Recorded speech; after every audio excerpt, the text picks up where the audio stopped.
आज का वीडियो जो है वो जैन दीक्षा के ऊपर है कि आखिर जैन दीक्षा होती क्या है और लोग दीक्षा लेते क्यों हैं। तो मुझसे जहाँ तक बन पाया तो मैंने आपको इस वीडियो में पूरा समझाने का ट्राई किया है। ऐसे तो अपन जितना जैन दीक्षा के बारे में समझते हैं या समझने की कोशिश करते हैं, ऐसे तो ये बहुत डीप टॉपिक है, लेकिन जितना मुझसे बन पाया उतना मैंने आपको इस वीडियो से समझाने का ट्राई किया है कि आखिर होती क्या है जैन दीक्षा और लोग आखिर लेते क्यों हैं। जैसे आपकी मेरी एज के लोग दीक्षा ले लेते हैं, 24 ओल्ड के लोग दीक्षा लेते हैं, तो आखिर वो लेते क्यों हैं? क्या उनका ब्रेन वॉश हो जाता है या समथिंग कुछ ऐसे जो लोग नॉर्मली बोलते हैं। तो मैंने इस वीडियो में वही सारी बातें क्लियर करने का ट्राई किया है जितना मुझसे बन पाया है। ऐसा तो ये बहुत डीप टॉपिक है, इसके लिए और अगर आपको पूरा अच्छे से समझना है, पूरा मतलब लाइक डीपली समझना है, तो गुरु भगवंत इज़ द बेस्ट ऑप्शन। महाराज साहब के पास जाएं और उन्हीं से अच्छे से समझें, वो आपको और अच्छे से बता पाएंगे। लेकिन यहाँ पे मैंने जितना मुझसे जितना मुझसे हो पाया मैंने आपको समझाने की कोशिश की है। ये वीडियो ज़रूर एंड तक देखिएगा और ज़्यादा से ज़्यादा लोगों तक शेयर करिए और चैनल को ज़रूर सब्सक्राइब करिए। Thank you. इमेजिन करिए कोई आपको बोलता है कि यार तुझे मैं एक चैलेंज करता हूँ, लेकिन रूल्स एंड रेगुलेशंस जो मैं बताऊँगा वही होंगे। और वो रूल्स एंड रेगुलेशंस ये हैं कि जहाँ तुझे रहना है वहाँ कोई इलेक्ट्रिसिटी नहीं होगी, like no bulbs, no fans, no AC. ठीक है, वहाँ तुझे 2 जोड़ी कपड़े में रहना है, वो भी वाइट कलर के क्लोथ्स होंगे। खाने बनाने के लिए कोई इक्विपमेंट भी नहीं होगा, तुझे कोई जैन घर से खाना लेकर आना है। ओके, और तुझे मोबाइल, कंप्यूटर, टीवी, लैपटॉप और सोशल मीडिया या इंटरनेट की फैसिलिटीज़ अवेलेबल नहीं होगी। ठीक है, तुझे उसकी जगह धर्म की बुक्स मिलेगी, वही तुझे पढ़नी है। और तुझे कहीं बाहर भी जाना हो या कहीं जाना हो तो तुझे कोई vehicles like bike, cycle, car, Activa, ये सब चीज़ों ये सारे व्हीकल्स तुझे यूज़ नहीं करने हैं। जो अपनी की नॉर्मल डेली लाइफ का आज एक पार्ट हो गया है वो तुझे यूज़ नहीं करना है। तेरे पास तो यहाँ तक पैसे भी नहीं होंगे, कोई ज्वेलरी भी नहीं होगी और पाँव में शूज़ और स्लीपर्स भी नहीं होंगे। तुझे ऐसी लाइफ जीनी है। तो क्या कोई नॉर्मल इंसान जिसने ये लाइफ सिर्फ सुनी हो या देखी हो या एक बार कभी सुनी भी नहीं हो, क्या कोई नॉर्मल इंसान ऐसी लाइफ जी सकता है? तो क्या बोलेगा? अगर आप किसी को बोलो तो क्या बोलेगा? तो सीधा ना बोल देगा कि ना भाई, मुझसे तो ऐसी लाइफ नहीं जी जाएगी, मैं इतनी सिंपल लाइफ, इतनी नॉर्मल लाइफ नहीं जी सकता, मुझे बिना फैसिलिटीज़ के मैं कैसे रहूँगा। जिस लाइफ को अपन इतना डिफ़िकल्ट समझते हैं, इतना सोचते कि यार कोई कैसे रह सकता है आज की जनरेशन में, आज की 20th सेंचुरी में कोई इंसान ऐसी लाइफ कैसे जी सकता है, वहाँ आपकी और मेरी एज के लोग आज दीक्षा लेते हैं और उनको उस लाइफस्टाइल में कोई फैसिलिटी प्रोवाइड नहीं होती जो आजकल अपने लिए वो एक अपनी लाइफ का पार्ट है, अपन उसके बगैर रह नहीं सकते और वो इसके बगैर अपनी पूरी लाइफ निकाल देते हैं। तो आइए समझते हैं कि जैन दीक्षा आखिर होती क्या है और ये सारी लाइफस्टाइल्स के बगैर लोग रहते कैसे हैं। तो इस वीडियो को एंड तक ज़रूर देखिएगा। जय जिनेंद्र। आजकल जितनी अपन दीक्षा की वीडियोस देखते हैं तो लोगों के मन में कभी ना कभी एक क्वेश्चन तो आता ही होगा कि आखिर ये दीक्षा ले क्यों रहे हैं? इतने यंग हैं, या कोई मॉडल है, या कोई डॉक्टर है, कोई सीए है, कोई सीएस है, एक्सेट्रा एक्सेट्रा एक्सेट्रा, ये लोग दीक्षा ले क्यों रहे हैं? आखिर इन्होंने उस लाइफस्टाइल में ऐसा क्या देख लिया कि जो अपना बना बनाया करियर वो छोड़ने को तैयार हो गए? तो ये सारी बातें अपन कभी ना कभी अपने माइंड में आती होगी, है ना? तो यही सारी बातें को आज अपन समझते हैं कि आखिर दीक्षा क्या होती है। लेकिन दीक्षा समझने से पहले अपने को ये समझना पड़ेगा कि जैन धर्म आखिर क्या होता है। जैन धर्म की क्या प्रिंसिपल्स हैं। अगर जैन धर्म समझ में आ गया ना तो जैन दीक्षा ऑटोमेटिकली आपको समझ में आ जाएगी। तो दीक्षा समझने से पहले अपन ये समझते हैं आखिर जैनिज्म क्या होता है। जैनिज्म यानी जैन धर्म। जैन धर्म इंडिया का सबसे ओल्डेस्ट धर्म है। जैनिज्म में अहिंसा, सत्य, अस्थेय, ब्रह्मचर्य, अपरिग्रह इन 5 प्रिंसिपल्स के लिए बहुत वैल्यू होती है। जैनिज्म में हर एक छोटे से छोटे जीव के प्रति काइंडनेस, प्रेम भाव होता है।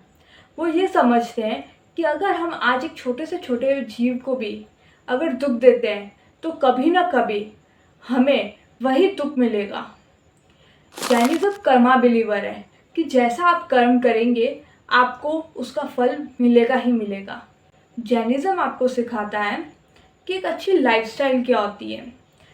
अपने लाइफ में भी चाहे भले हम दीक्षा ले ना लें, अपनी नॉर्मल संसार वाली लाइफ में भी हमें कैसे एक अच्छे डिसिप्लिन के साथ रहना चाहिए, हमें कैसे एक अच्छी लाइफस्टाइल मेंटेन करनी चाहिए, हमें अपनी लाइफ में क्या क्या करना चाहिए वो हमें जैनिज्म सिखाता है।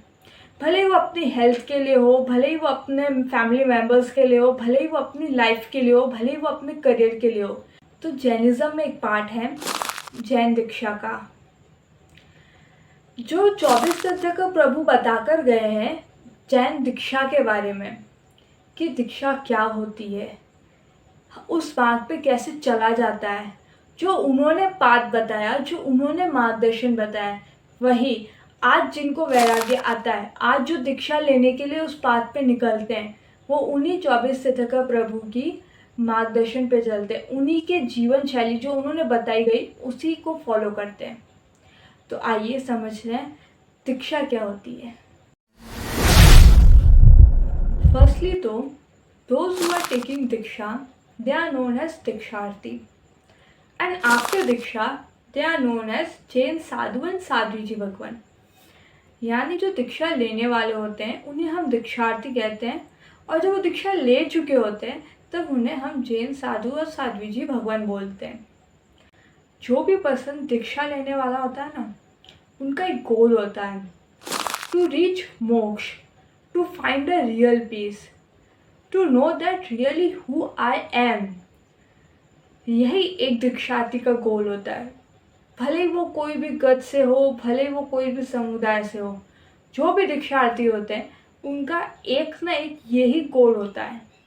ये नहीं कि कोई महाराज साहब ने बोल दिया, या उन्होंने ओखा घुमा दिया, या उन्होंने ब्रेन वॉश कर दिया। ये सब सिर्फ एक मिथ है, असल में ऐसा कुछ नहीं होता। दीक्षा जीवन में एक इंसान को कम से कम 5-6 साल का प्रैक्टिस करना पड़ता है। अपने माँ बाप से परमिशन लेनी पड़ती है। कोई भी माँ बाप इतनी इजीली परमिशन नहीं देता है। ऑब्वियसली उनका बच्चा इतनी डिफ़िकल्ट लाइफ जीने जा रहा है तो कैसे वो इतनी इजीली हाँ कर दें। तो पहले वो इंसान अपने माँ बाप को मनाता है, फिर उस दीक्षा जीवन के लिए 5-6 साल प्रैक्टिस करता है।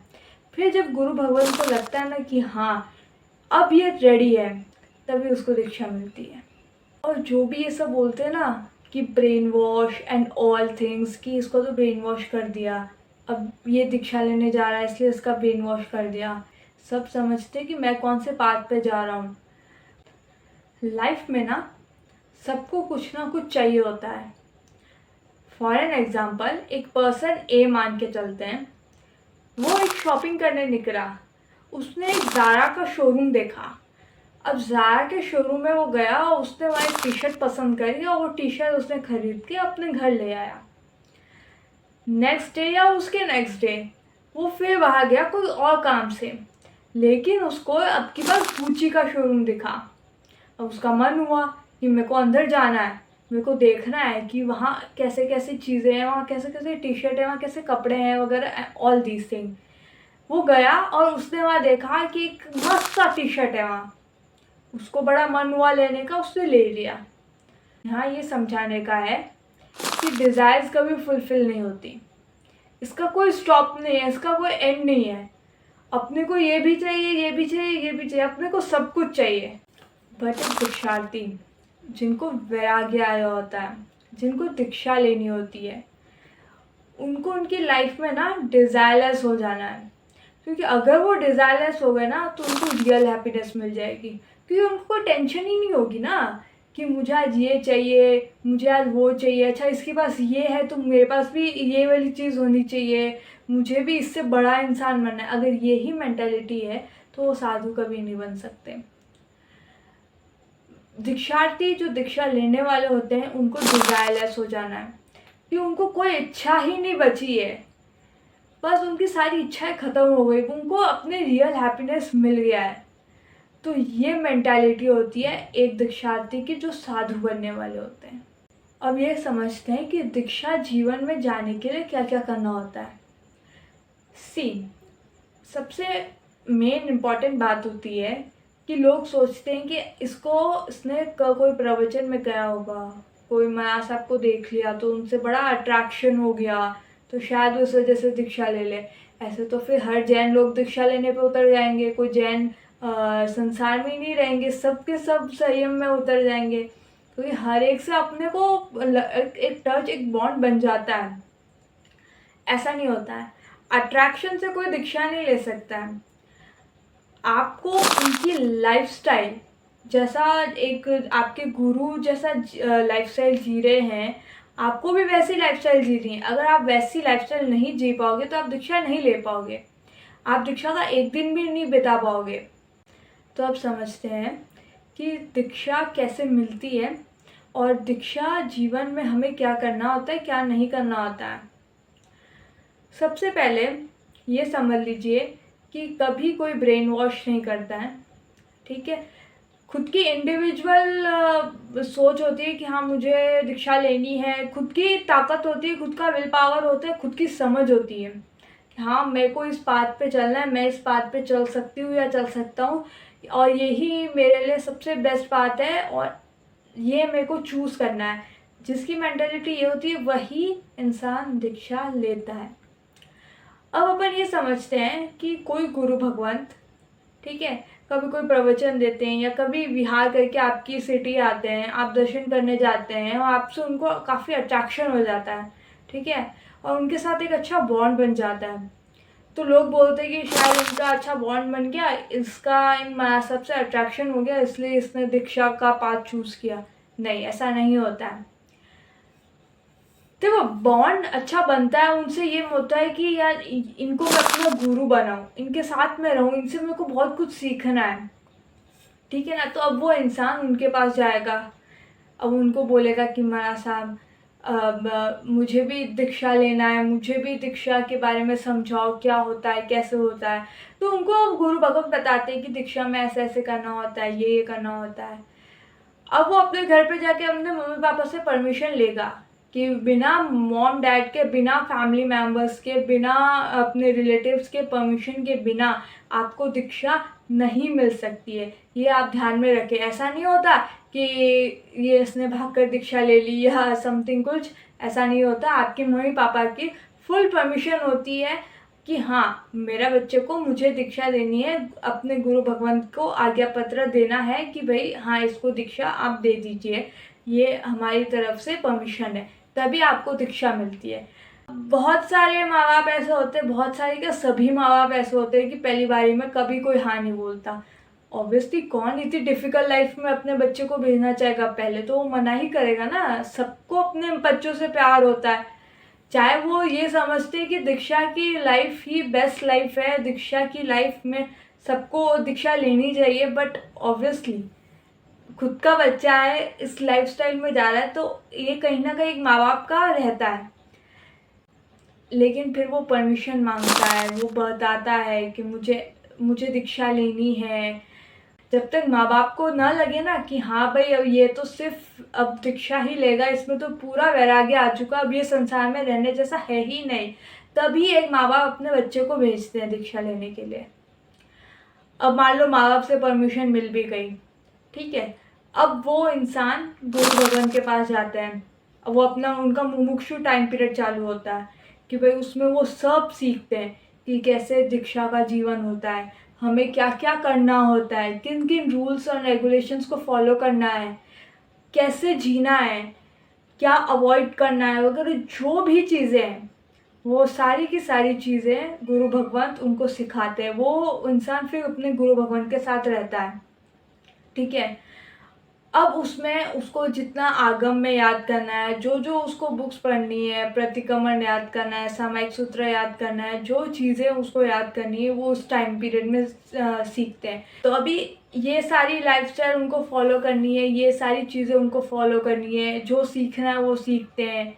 और फिर उसके बाद ये 5-6 साल या जितने भी सालों की प्रैक्टिस वो लोग करते हैं, जब तक गुरु भगवंत ये ना कहे कि हाँ अब ये इंसान रेडी है दीक्षा लेने के लिए, पूरी तरीके से रेडी है कि हाँ अब ये दीक्षा की लाइफस्टाइल प्रॉपर अच्छे ढंग से निभा पाएंगे, तभी उनको उनके गुरु भगवंत हाँ बोलते हैं, तभी उनको दीक्षा की परमिशन मिलती है। फिर उनका मुहूर्त निकलता है, मुहूर्त में दीक्षा की डेट निकलती है, फिर उनकी दीक्षा होती है उस दिन। तो ये सारा प्रोसेस होता है। फिर कहीं जाके वो इंसान एक नॉर्मल इंसान से मुमुक्षु से साधु भगवान बनते हैं या साधु भगवान बनते हैं। जब तक इंसान को ये रियलाइज़ नहीं हो जाता ना कि अब मुझे किसी भी चीज़ का मोह ही नहीं है, तब तक वो इंसान दीक्षा नहीं ले सकता है। जैसे अब जो दीक्षार्थी होते हैं ना, वो क्या होता है, उनको किसी पैसे का मोह नहीं, उनको किसी ज्वेलरी का मोह नहीं, उनको किसी गाड़ी बंगले व्हीकल या ऐसी कोई भी फैसिलिटी जो अपन अपनी डेली लाइफ में यूज़ करते हैं, जब तक उन चीज़ों का पूरा उनकी लाइफ पे कट ऑफ नहीं हो जाता ना, तब तक वो दीक्षा नहीं ले सकते। जो साधु भगवान होते हैं उनकी लाइफ में वो कभी गुस्सा नहीं करते, उनको खुद के गुस्से पे बहुत कंट्रोल होता है, उनको खुद पे बहुत कंट्रोल होता है कि मुझे गुस्सा नहीं करना है, मुझे किसी भी तरीके का कोई ईगो नहीं रखना है। इन दोनों चीज़ों पे उनको बहुत अच्छा कंट्रोल होता है, जो अपनी लाइफ में अपन से कभी ना हो पाता है। तो ये सारी वो चीज़ें अवॉइड करते हैं। जितनी भी अपनी मटेरियलिस्टिक थिंग्स हैं, जितने भी अपनी डेली यूज़ में आ रही है चीज़ें, वो सारी की सारी एक जैन साधु जो बनने वाले होते हैं या जो जैन साधु हैं, वो सब चीज़ें अवॉइड करते हैं। एंड सी एक इम्पॉर्टेंट बात कि हर जैन इंसान दीक्षार्थी नहीं होता। जो जैन पेज चला रहे हो या कोई महाराज के पास बहुत जा रहे हो या कोई मंदिर बहुत जा रहे हो, ज़रूरी नहीं है कि वो आगे चल के दीक्षा ले, ठीक है।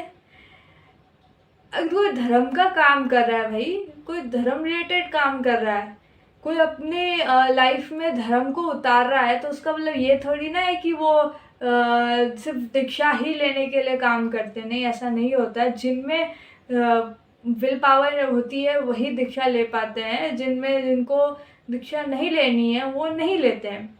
तो होपफुली आपको ये वीडियो पसंद आया, तो प्लीज़ इस वीडियो को लाइक करें, शेयर करें, चैनल को सब्सक्राइब करें। Thank you. जय जिनेंद्र।